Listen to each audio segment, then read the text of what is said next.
What's up, everyone? Welcome to episode 16 of the Ohio Sports Radio Show. It's Jared and Ian, and our newest writer, Zack Branson. We are back again, ready to talk Ohio sports with you guys. Zack, first off, welcome to the team, sir. Thank you for having me.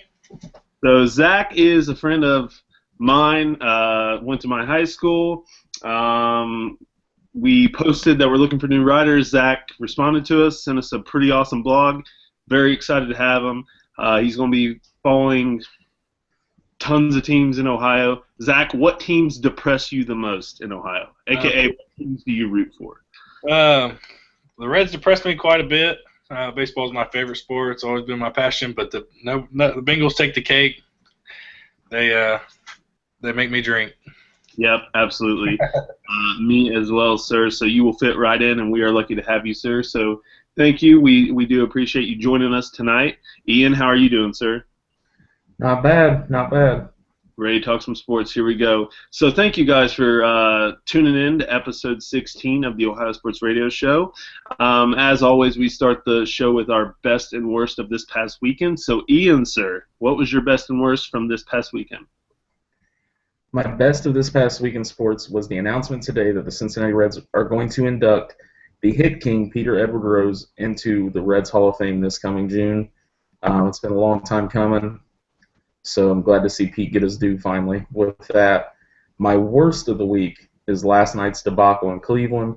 The Cavaliers had a perfect opportunity to prove to the NBA that when they're healthy, they can beat the Warriors, and they come out and they get beat by 34 on their home court. Draymond Green scores 16 points, and every one of those points came against Timothy Mozgov. The Warriors are a small, quick team. They got a lot of shooters on their team, and you got to come out and contend them when they're on the wing. And every time that Draymond got the ball, Mozgov was pulled out of the paint. And when that happens, Draymond just goes right around the big 7-footer. So, spelled disaster in Cleveland. So it was pretty depressing last night. There's some kind of showed there needs to be some changes on that Cavaliers roster, so we'll see what's going on moving forward. Yeah, we will discuss that more. I know we haven't really touched on the Cavs, it being football season, but we do have a pretty good Cavs show planned, especially once we believe that some pieces will be moving with that Cavs roster, and we'll talk more about that. But Zack, what was your best and worst of this past weekend, sir? My best of the week was the Steelers losing. I like to believe in the old homage that the ball never lies, and things took care of themselves this weekend. Not that they didn't beat the Bengals outright, but I couldn't have stood to watch them in another Super Bowl. What was my worst of the week? Got to watch another Tom Brady AFC Championship game. The guy just owns them. He just dominates them my whole life. His 10th in 15 years. He is the best of all time. There's no doubt about that. My best of the weekend also is, as a diehard Bengals fan, the Steelers losing. But even better, the Pittsburgh Post-Gazette wrote a story yesterday blaming the loss to the Broncos, the Steelers loss to the Broncos, on our Cincinnati Bengals, which is amazing. Absolutely hysterical that they would blame that loss on us.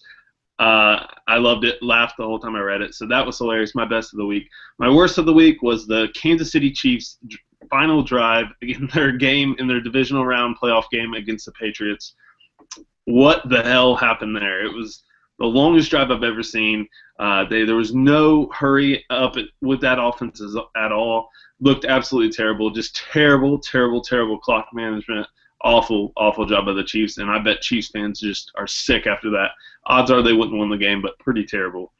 But that's our best and worst of this week, so thank you guys. I do appreciate that. Let's move on and talk a little bit Ohio State football. Not much to report. As we were talking about last week, 9 of their players went pro, which is pretty huge loss for them. But Urban Meyer last week landed 3 4-star recruits, 3 of the top 250 in the country. So huge get. Urban's just reloading there in Columbus. Big news out of Columbus, though, for the Buckeyes. they extended their 15-year deal with Nike. It's estimated $252 million deal, which is massive. The Buckeyes are, if you don't know, they're the most profitable college football team in the country, and they're only going to get more profitable with that deal with Nike. Ohio State will receive $112 million of products and $103 million in cash, which is absurd. That is stupid money. I know you guys are both Buckeyes fans. I know E is. Zach, you're a Buckeyes fan, right? Absolutely. Hell yeah. So what do you guys think about that deal? Ian? I like seeing him in Nike, and with the money that's going to generate for that program, with the contract and stuff, just going to continue to build a great program up there in Columbus. So pretty cool seeing them get the deal extended. Zach?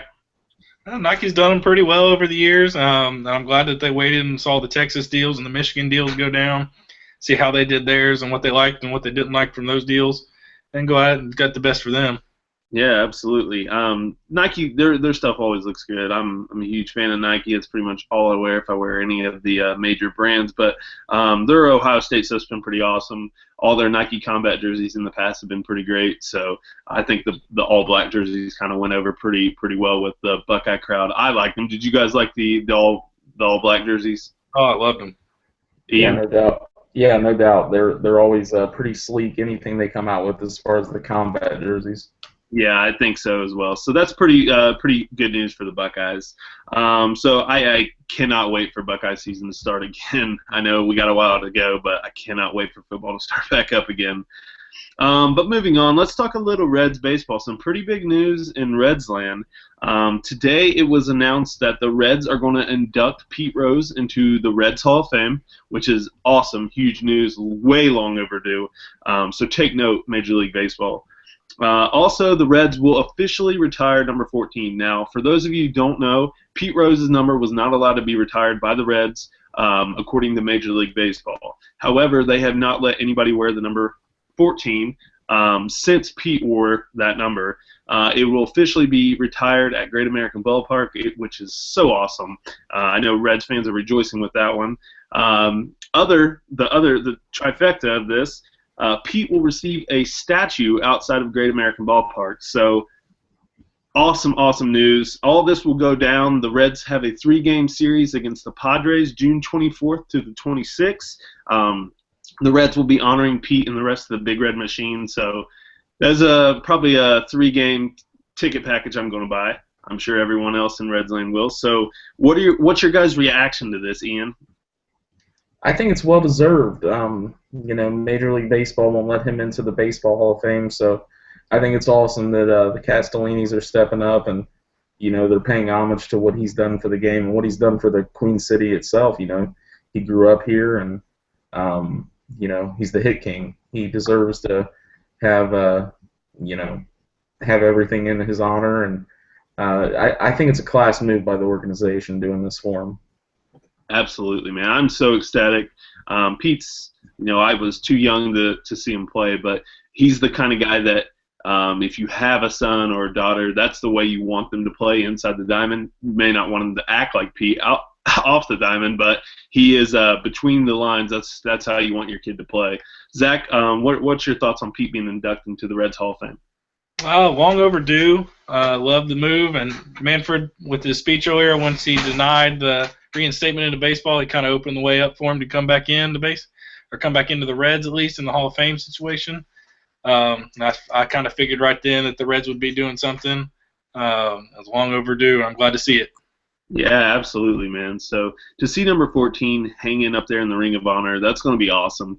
I know Pete said that he was hoping to be the first Red inducted in, but Barry Larkin beat him to it. The first one from Cincinnati. I apologize. But Pete's awesome, man. I know we have so many arguments. The Pete Rose argument, should he be in, should he be out? We get to that every year. Everybody wants to know. Everybody has an opinion on Pete, whether they think he should be in or out. And we actually have a question on that. We have two. There's a little debate sparking up on our Facebook page. Ricky Barker wants to know our thoughts on the June 24th through 26th series with the Padres and the induction, which we pretty much answered. He says he's one of the few fans who believes that Rose should be banned. He thinks he's a disgrace to the Reds organization. He's sure that we don't agree. However, what do we think about the Reds spending the whole weekend on Rose? And then a second question from a Mr. Zach Lewis. He wants to know, on the opposite side of that, how can you leave Pete out of the discussion of the Hall of Fame? So let's get into a little debate here, because there's nothing better with sports than debating. Do you believe, I'll ask each of you separately, Ian, do you believe that Pete Rose deserves to be inducted into the Major League Baseball Hall of Fame? Yes, I do. And why do you believe that? I believe that what you do on the field should be the grounds for purpose as far as induction goes into the Hall of Fame. And what he does is he owns a record in baseball, a record that will likely never be caught as far as all-time hit leader. So that's where I'm going with. Zach, what's your opinion? There's really no debate in my mind. There's a lot of bad guys that are in the Baseball Hall of Fame. There's a lot of jerks that are in the Hall of Fame. Pete Rose is a jerk, there's no doubt about it. But his play is one of probably the top 5, top 10 best players of all time. He deserves to be in the Major League Baseball Hall of Fame. Yeah, I think it's unanimous. I definitely agree with you guys. The Baseball Hall of Fame is a museum. I've said this over and over and over. It's a museum. Its main goal is to highlight baseball through time. Pete Rose, the object of baseball is to hit the ball. If you hit it 3 out of 10 times, you're a Hall of Famer. Pete Rose has 4,256 career hits. No one's catching that ever. It will never be done. Jeter was probably going to be the one that's closest to him, and Jeter came up almost 1,000 short. So you would have to play unbelievable amount of time in Major League and stay healthy, which guys don't do anymore, and it's just not going to happen. Pete's record is not going to be touched, and if it is, it won't be touched for a long, long time. Like Zach said, there's jerks. Ty Cobb is an absolute asshole. He's a jerk. First one that came to my mind. Yeah, he's one of the most racist human beings of all time, and he's in the Hall of Fame. There's guys that are going to have asterisks next to their name in the Hall of Fame for steroids. If you let the steroid guys in, you can't. That's going to just open up the window for Pete. You cannot leave Pete. I know the number one rule of baseball is don't bet on baseball. I understand that. But you may want to ban Pete from the game of baseball, but there's no reason he should not be in the Hall of Fame. It's a museum. If you want to put an asterisk next to his name, do it. People will not care. Pete will not care. Like I've said in the past, I don't believe – I think it bothers Pete as a player. He wants to be in there, but he makes $4 million a year by signing autographs saying – steroids equals 0, hits equals 4,256. So he's making $4 million a year, and we're still talking about Pete Rose. Had he been inducted into the Hall of Fame 15 years ago, would we be talking this much about Pete Rose? No, probably not. So, my opinion, I think he should be. I think he should be in the Hall of Fame. I think it's a no-brainer. He's the best hitter of all time. That's the object of baseball, is to get hits, and Pete's the best at that. So, Ricky, Zach, thank you guys. Appreciate the questions. So that's really that with the Reds. Not much else going on, but as always, we'll keep you guys updated if there's any trades or anybody else moving. Moving on, mine and Zach's Cincinnati Bengals. Still suffering, Zach, from that heartbreak, that loss against the Steelers. I'm losing sleep over it. It's awful, man. How about you? I've never mourned over a football game in my life until that fateful Saturday night. I don't think I slept on it long. It's been a rough week. Pretty terrible. Like we was talking about last week, E. It was the most up and down weekend of my life. On Friday, I asked my beautiful girlfriend to marry me. She said yes. This is the best moment of my life. And then the Bengals lost, and it literally went straight crashing down. It was absolutely terrible. But there are some coaching shakeups in the Bengals organization.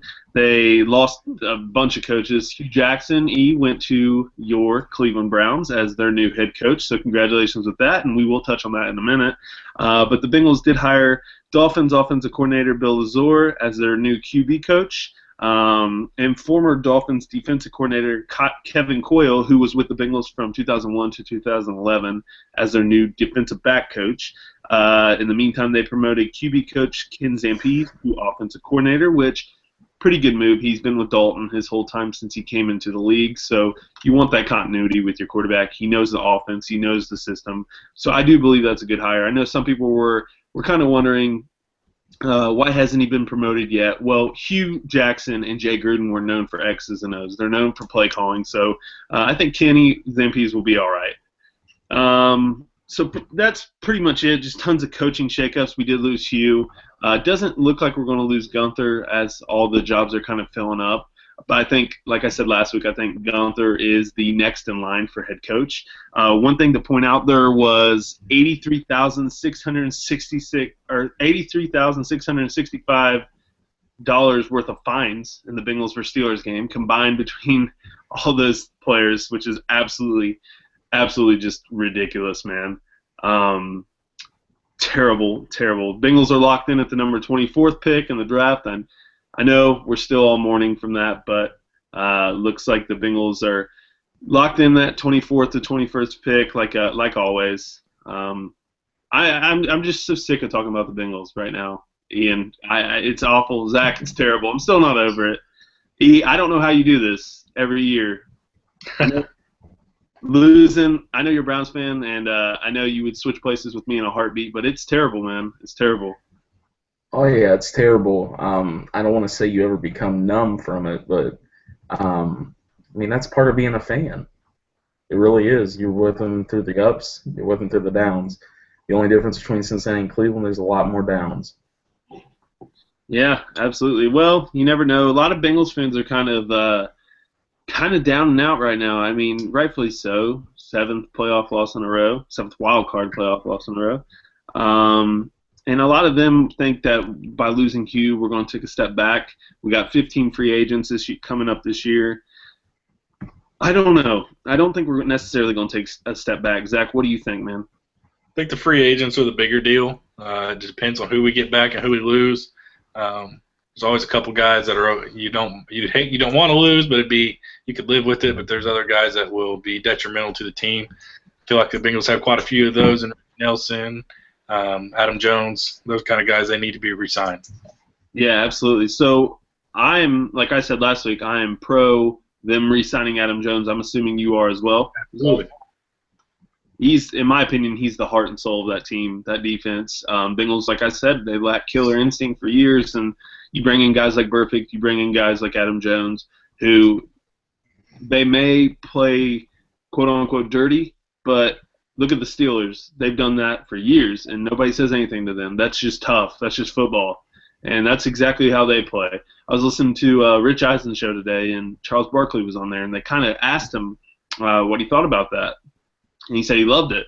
And they were kind of taken aback by it because you're not really hearing anybody defending the Bengals right now. They're kind of calling them thugs and et cetera. And Charles said, I don't understand this generation of sports. When I played, and I played against someone like Patrick Ewing or Larry Bird or whoever it may be, I wanted to kill that person. It's sports. You should hate that guy you're playing against. It's competition. He said, all these guys out here, like LeBron and the Cavs, stayed on the court and high-fiving the Golden State after they got beat by almost 40 at their place. No way. Those old guys, Larry Bird and those guys, they run off the court. They don't have they have respect for one another, but they hate each other at the same time, you know? And Charles was asked about Vontaze Burfict and them, and he said, I like it. That's how people should play. He's like, these are grown men hitting each other for 3 to 4 hours. This is how they should play. I agree. They're the heart and soul of that defense, so I think Adam Jones is a must-sign. I also put together, I know I said we're picking 24th in the draft. I put together a my little wish list. I think the Bengals should draft defense. Zach, what do you think? You think they should go offense or defense? To me, it really depends on who they lose. If they lose, I think Sanu and Marvin Jones are both up for free agency. That leaves a massive hole. But then again, if you lose Adam Jones or Reggie Nelson, that kind of leaves another hole in your defense. So I think it kind of depends right now. It's kind of up in the air. Absolutely. E, what do you think as an outsider looking in? For the draft or the team in general? for the draft? What do you think the Bengals should look at? Do you think they should go offense or defense? I think the primary focus should be on defense. I think they got enough weapons on offense. But like Zach mentioned, I think what it's all gonna boil down to is who comes back in free agency. Yeah, I agree with you guys. I put a little wish list together. My number one, I think that they should go defense. In my opinion, they got a lot of guys on defense who are free agents that they're probably going to lose some of them. I think Marvin Jones, like I said last week, should be their number one priority free agent signing. But my wish list, I got number one, Adolphus Washington, defensive tackle from Ohio State. You can always shore up that D-line, and he's a monster. He is kind of rough. He's a work in progress. He's not played football for that long, but he showed at Ohio State how good he is. Number two, I got another Buckeye. I got outside linebacker Darren Lee. They need to shore up that linebacking position. They are always stretched thin at that position. I don't know why. And then three, I got Suad Cravens, safety from USC. Reggie Nelson's kind of on the end of his career, and I would like to see him take a safety. I'd like to see him re-sign George Aloka because I think he's a huge sign for them. He's played well. But I think Suad Cravens is a pretty good pick, and I think all those guys will be there at the 24th pick. Zeke Elliott may be there too. I think he's going to fall unless he has a really good pro day. A lot of mock drafts have him like 22nd to 25th. If Zeke is there, do you take him? I don't take him. Running backs just aren't what they used to be in this league. He's a special player, though. What do you? If he's there, do you take him? I don't think he's going to be there. Okay. I think he's going to the Texans or Seattle. I think he's going to go to someone like that. I don't think he's there. And what do you do with Jeremy Hill? You kind of already have a player like that, so. I know a lot of Bengals fans, if he's on the board, a lot of Bengals fans are going to be hoping that they take him. But I think they should go defense. But, yeah, not much going on with the Bengals right now. It kind of sucks to talk about them. We do have a Bengals question real quick. Jake Parrish wants to know, where in the hell do the Bengals go now? Is there anything to look forward to anymore with Marvin Lewis at the helm? Where do we go now, Jake? Just get ready for the draft, man. Hopefully we can continue to rebuild. Hopefully we can re-sign free agents that are key free agents, and hopefully we can just stay positive. Do I think there's anything to look forward to? I don't know, man. I don't know. As a Bengals fan, what makes me sick is the thought of having to go through another regular season next year. Because we know we're good enough to make it to the playoffs, but having to play 17 weeks or 16 weeks in a bye, and then that whole season, and then hoping that we can get to the playoffs and get another chance. It just makes me sick, the thought of it. That game's still stuck in my head. It's awful. Jake, keep the hope up. Bengals, keep the hope up. Zach, keep the hope up. Ian, we're on to your Browns because I'm done talking about the Bengals. So moving on to the Cleveland Browns. Ian, like you said, your bold prediction, like we both predicted, the Bengals' former offensive coordinator, Hugh Jackson, was hired as the Browns' head coach. What was your reaction to this, sir? I was ecstatic. I was filled with joy. Hugh was the guy that I wanted. I like what he did in Cincinnati. I think he got shortchanged in Oakland. In his 1 year of coaching there, he went 8-8 with a terrible Raiders roster. Terrell Pryor was quarterback. I got to point that out always. Terrell Pryor was his quarterback. And he traded for Carson Palmer, too, which is kind of underrated. That's such a great move by him. And then they fired him immediately. Terrible. Oh, yeah. So they bring him in. His press conference, he was absolutely electric in his press conference. He said that, one of the reasons that he chose this job was because of the support he had with the organization. And Jimmy and Dee Haslam have came out, and they both said in the press conference that he's got full reign.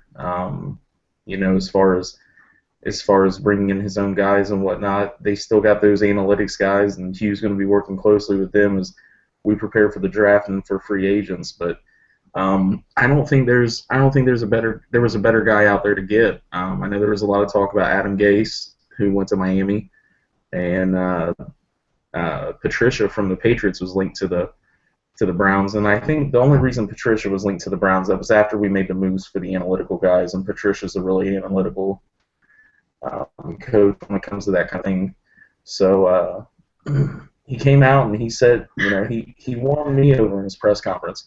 He said several things that, he understands that this is a rebuild and it's a full-on rebuild. And it's going to take some time, but he doesn't think it's going to take as much time as Haslam said originally. But he's excited to get to work. He's excited to meet all of his players. I think they scored big with this move. And NFL.com, they ranked that as the best head coaching hire this offseason. I think there's been seven new coaches signed by teams, and they rank that as number one. So I think it's a great move for the Browns. I think it's a step in the right direction. And, moving forward, just got to see what happens.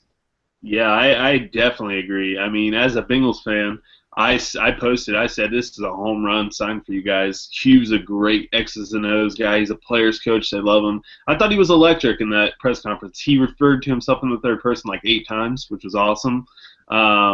He's going to be a good coach there if they give him enough time. I thought he was great. I mean, he answered every question perfectly. When he was asked about the analytics, he said, "Oh, that's just one way of winning games." He's like, "There's other ways that we're going to have to win here."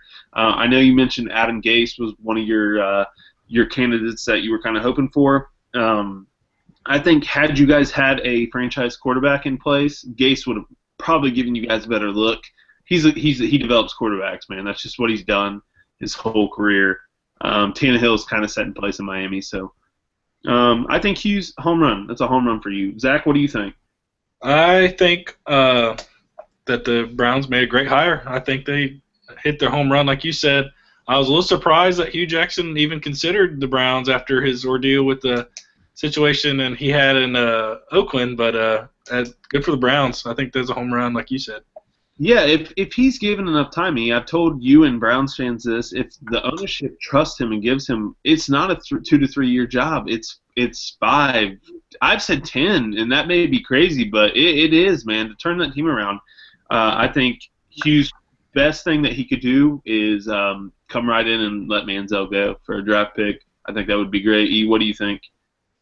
I think so too, and I know this seems a bit far-fetched, but no one knows this guy better than someone coming from the Bengals.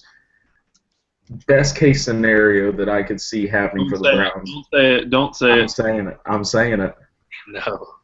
Hugh Jackson and the Browns trade for A.J. McCarron. I don't think so, and I knew this question was going to pop up, and I really don't think the Bengals let McCarron get away. If they do, they'll trade him for a second-round draft pick, and they'll build up because they can always go on they can always pick up a free agent quarterback or somebody like that. But they proved this year that having a good backup quarterback is very important in the NFL. McCarron's got one more year on his rookie contract, so he's not getting paid that much. But it is time. You got to strike when the iron's hot, as they say. So I could see that happening. Like I said, I could see Sanu or somebody like that going to Cleveland. But Sanu, the only reason I would say he would go is because he'd be the third option. But let's look at Cleveland's roster next year. You got Josh Gordon coming back. He's your number 1 option at wide receiver. You have Benjamin, which will be your number 2. If Sanu went there, he'd be at 3 again. And then you got Gary Barnidge in the mix. So it's just like his case with Cincinnati. So I would say Sanu would probably stay in Cincy. But I do see Hugh going after quite a few Bengals free agents, maybe an Andre Smith, because I think Andre Smith is for sure gone. And you guys need offensive linemen really bad. And you have a left tackle, you need a right tackle. So Andre Smith will be a pretty damn good signing for you guys, in my opinion. Here's the thing. I think Andre Smith will be a good signing wherever he goes.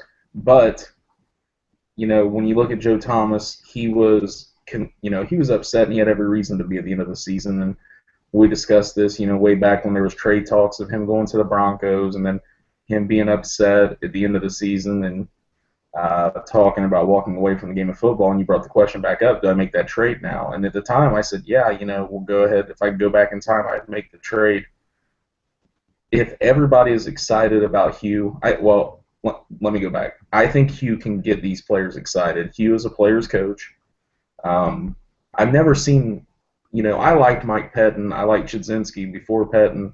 None of those guys came into press conferences and had the place on fire like that. This organization is excited for Hugh. Now, I think if Hugh turns around and gets the players to buy in, which I think they will, I think Thomas will back him. Alex Mack is able to opt out for free agency if he can get Mack to stay. And, I'm going to go ahead and say it because I'm one of those fans that are guilty of doing it. We place a lot of blame as Browns fans on Mitchell Schwartz. And, the reality in the game of football, just like our parents have always told us, money doesn't grow on trees.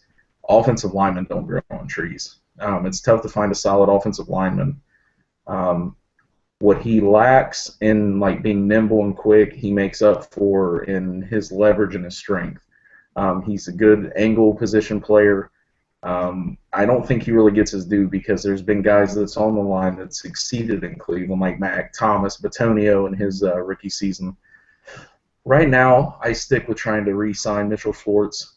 I know that's probably not a popular decision amongst fans, and like I said, I was one person that I've cursed his name on Sundays, but that all goes back to us not getting the run game started early enough in games, but that's more so towards the play calling. We dig ourselves into a hole and then we try and get the run game going. But I don't know. I think the number one concern, aside from quarterback, is that offensive line rebuilding them, because if they start losing these guys on the offensive line, they're creating more they have to fix with the draft. And like you mentioned, I do think Hughes goes after some of those Bengals free agents. He would be smart too. I mean, they love. Oh yeah. They love Hugh. And like Zach said, I was a little shocked as well that Hugh decided to go to Cleveland. I mean, I thought he was the front runner for their job. I thought he was going to be the front runner for the Niners job, the 49ers job. But I was surprised he went there without interviewing with the Giants. I mean, I don't see why you wouldn't at least go see what the Giants had to say. They got Eli, Odell Beckham. They got a pretty good core group of players, and they're a team that doesn't really fire coaches. They let them coach for 10 years there before they get rid of somebody and make a move. So I agree with Zach on that point. But franchises, whereas Pettin was a defensive-minded coach, he's an offensive-minded coach. So that's usually what franchises tend to do. Whenever they fire one, they bring in a different type. I think Hugh is an absolute home run for you guys. And his number one priority, besides getting rid of Manziel, should be, hey, Joe, we need you here in Cleveland. You're the heart and soul of this team. Joe Thomas should be his number one priority. Joe Thomas was voted as the best offensive lineman in football by a recent NFL poll, so that's completely true. He is. He's an absolute freak. So he should be their number one option. He should be Hugh's number one option if he's going to draft a quarterback, which he said in that press conference. If a quarterback's there and we decide that, we have a need at quarterback, they'll take a quarterback. So could be added to that jersey. Zach, what's your opinions on this, man? I know you're a Bengals fan, but as a football fan, outsider looking in, what's your opinions on what Hugh needs to do with the Browns? I actually don't. I don't think I don't think it's a 10-year job like you said. I don't think it's going to take him that much longer. They've got a pretty good defense. They were very injured this year. Just terrible offensive line play and not very good quarterback play as well. But they showed that they got some wide receivers that can play a little bit, and especially with getting their number one back next year, that's going to make a big difference taking the load off everybody else. I don't think they're that far away. I think they're 3 to 5 years. I think they can be really good.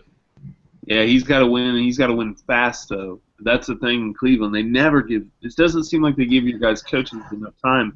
But, I know one thing that probably attracted Hugh to that job, besides probably having full control of the team, is the number 2 pick in the draft.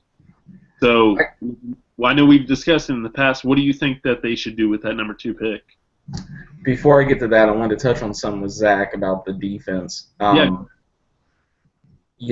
trying to bring back Ray Horton as our defensive coordinator, and when Horton was with the team in 2013, when Shadzinski was head coach, they had the number 9 defense in the league, and that defense is what a lot of NFL fans associate with the Browns, because that year they were number 9 in the league. They were number 5 against the pass, and that was the year that Joe Hayden really had his coming out party. I think if we're able to add Ray Horton to that coaching staff, it's going to be an absolute home run. Hughes talked about, he's probably going to be running the offensive plays. It seems like there's a new story every day on Cleveland.com whether or not they're going to bring in an offensive coordinator. But moving towards that number 2 pick, like you said, that probably is an appealing job because the new number 2 pick overall in the draft. I got a lot of asterisks next to these draft picks. So here goes. My number 1 choice, if you can't trade for A.J. McCarron, is I take Paxton Lynch with that number 2 pick. In the latest mock drafts, a lot of people are saying Jared Goff. Yeah, I was going to say, Goff has moved up everyone's list, and a lot of people are comparing him to Aaron Rodgers. I think the Aaron Rodgers comparison comes because of Cal. I'm not saying he's not a great athlete. I'm just saying I think it's all coming from the Cal. They both went to Cal. I think what hurts Paxton Lynch is his bowl game. I love Paxton Lynch's size as a quarterback. A lot of the successful quarterbacks in the league, they're big. So I like Paxton Lynch with that 1 pick, or with that number 2 pick. Real quick, can a quarterback be too tall? Because there's been reports that Brock Osweiler lied about his size at the combine. Before they did a measurement, he lied about his size to teams because he was afraid that he was told, and many quarterbacks who are really tall are told, like, hey, we want a taller quarterback that can see over the line, but we don't want someone who's too tall, who has weird throwing angles and stuff like that. That is an actual thing that is a concern for teams in the NFL, which is absurd to me. But Paxton Lynch is like 6'7", dude. Well, our last quarterback was 5'3", so I guess how we went to a defense-minded coach, we're going to an offensive-minded coach. Maybe we need to flip-flop on the size of the quarterbacks too. My second option with that number 2 pick is to trade down for more picks. If someone's not there that we're not sold on, or if we get McCarron, I don't think you take anybody with that 2 pick. I know Joey Bosa, he could possibly be there. If Bosa's there, I guess you could take him. But if you trade that pick down, there's teams that are willing to give up, a later first-round pick and a second or a third-round pick to move up. There's a lot of teams willing to move up in this draft. My third asterisk is you really don't know what you're going to get with Josh Gordon. I assume he's been having to pass tests throughout this last season, sort of like parole, I guess you could say. But you just never know what you're going to get with him. And like what you mentioned about Pete Rose earlier, Josh Gordon does everything between the chalk lines that you want your child to do in the game, but everything outside those lines, you don't want your child doing that. Here's the thing, real quick. Here's the thing with Josh Gordon. What people don't know in the NFL, they don't do just random drug tests. They do it for like steroids and stuff. But marijuana, they test you 4 times a year, and the players know beforehand that they're going to get tested. They know a week in advance. Josh Gordon is still failing these because he's still smoking like a retard. Well, he hasn't failed any this year. Okay, well,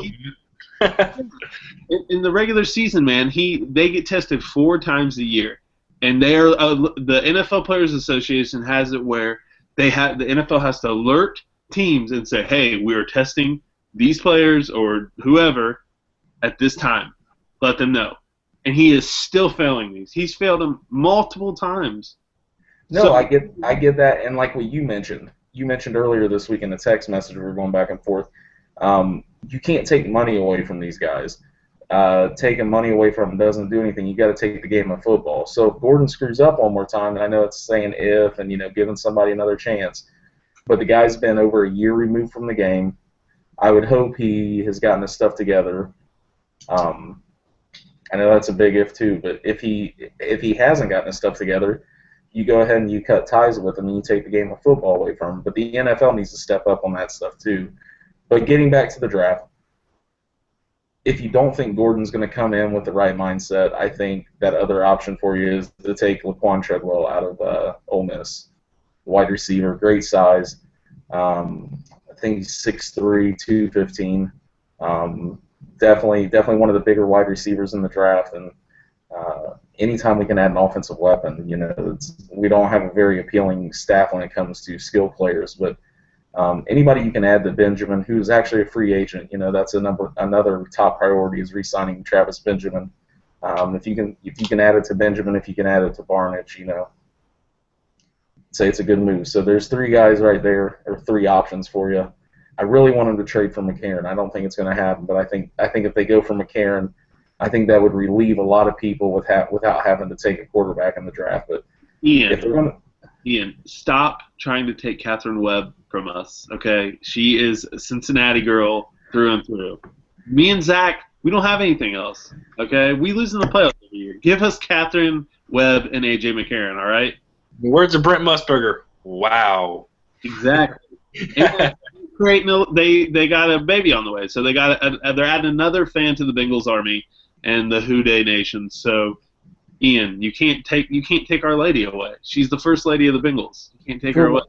They're adding another fan to the Bengals army, but when is that fan going to jump off the fan base? Oh God, that hurts. So the Bengals fans who want to complain and aren't true, Ian just put a dagger in your back. Ian, as you know, I'm a diehard Bengals fan. So I know you are. You're not jumping off the bandwagon. You're not jumping off the ship that's going under. Yeah, I'm a diehard Bengals fan, Patriots fan, Broncos fan, and Panthers fan. If you follow me on Twitter. So, and by the way, Steelers fans, you can or anyone out there who hates the Steelers from that loss to the Broncos, you can thank me. If you follow me on Twitter, I gave my Broncos 3 quarters to get a win, and they couldn't get it done. So I had to bring in some Steelers voodoo, and it worked, and the Steelers are bounced out. So Steeler fans, screw you. But your Browns, they're in a pretty good position. Great head coach.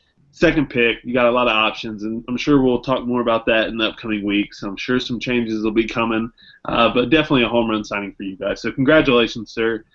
On to the NFL pick recap. Terrible week for me. I had to shoot for the stars there. Russell Wilson almost got it done, though, but he came up short. Me and Ian have fallen to Chris. Chris won the weekly picks. Came from behind, just a monster comeback. So me and Ian have to wear our opposing team's jerseys in our Facebook and Twitter profile pictures for at least a week. Ian, I'm going to have to borrow a Browns jersey, man. I don't have any of that. I'm sure I could get one at like the Goodwill for like a nickel or something. Manziel jersey on sale. Yeah, exactly. I'm sure I could get a Manziel. Yes, give me a Manziel jersey. You want Billy or Johnny? Billy. I want a Billy Manziel. Billy Manziel.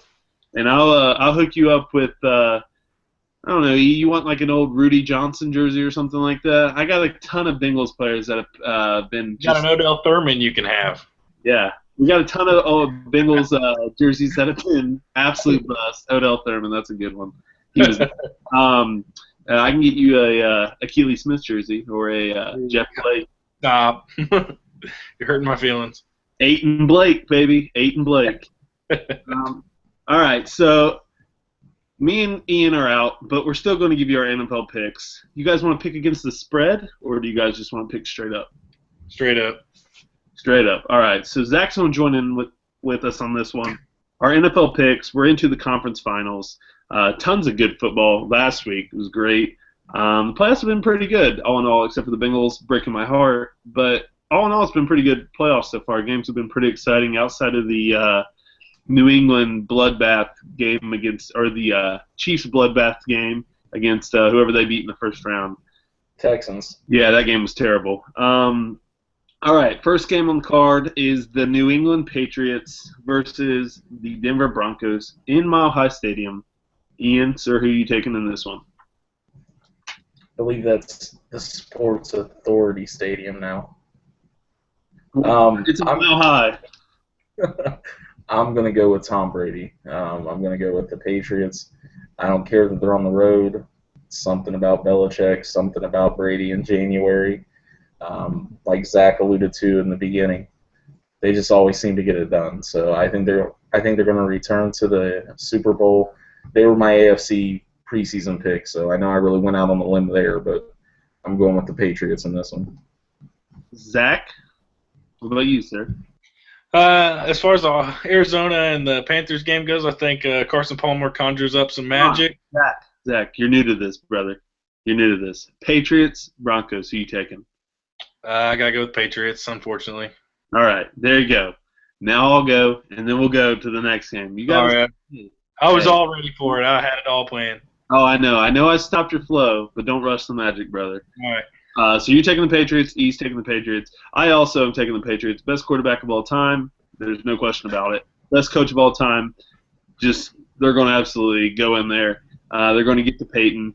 The only thing that ever gives Denver an advantage is the air quality up there. It's so thin, but Patriots are used to it. They've been there before. They're going to win this game. They're going to represent the AFC in the Super Bowl. My representative in the AFC in the preseason was Andrew Luck, that mouth-breathing son of a bitch, and the Colts, and that didn't work out well for me or my fantasy team, but I think I did win the league, so it's not a big deal. And then, yeah, I'm taking the Patriots in that game. Next game, Zach, we have the Arizona Cardinals versus my Carolina Panthers. Ian, who are you taking in this one?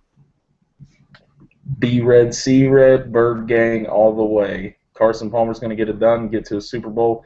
Fitz is going to get an opportunity to play for a ring. And if that happens, we'll get to that pick next week. Zach, who are you taking in this one, sir? I think Carson Palmer can conjure up the magic. He don't have as many years as Cam does. I think he's got to do it this year.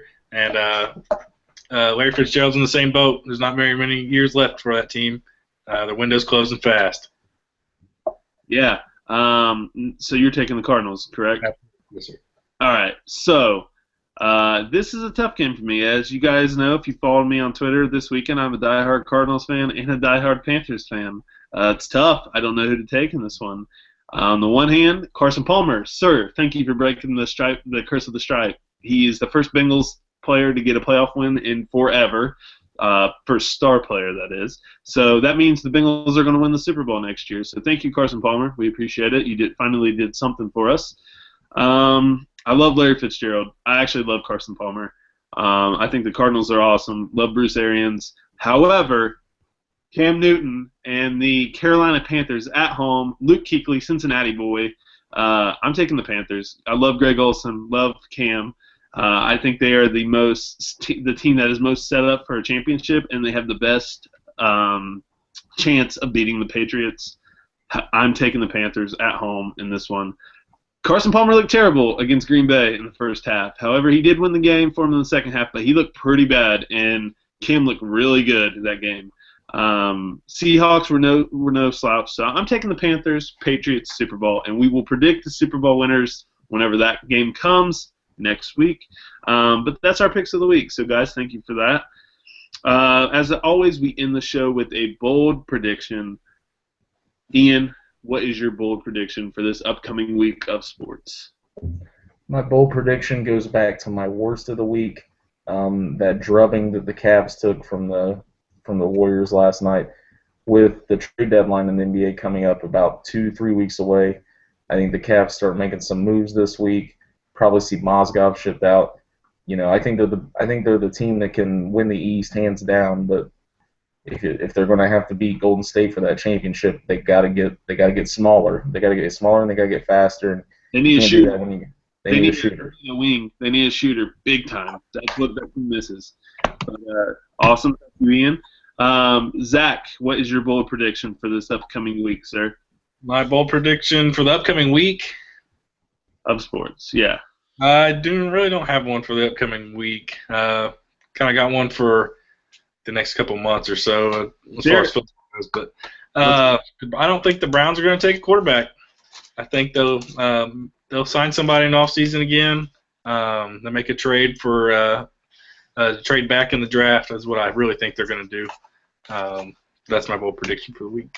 That'd be pretty smart on Ian. Ian's always said that if they can stockpile picks and get as many players of this draft, that'd be smart for them. And that's not a bad prediction at all because it could possibly happen.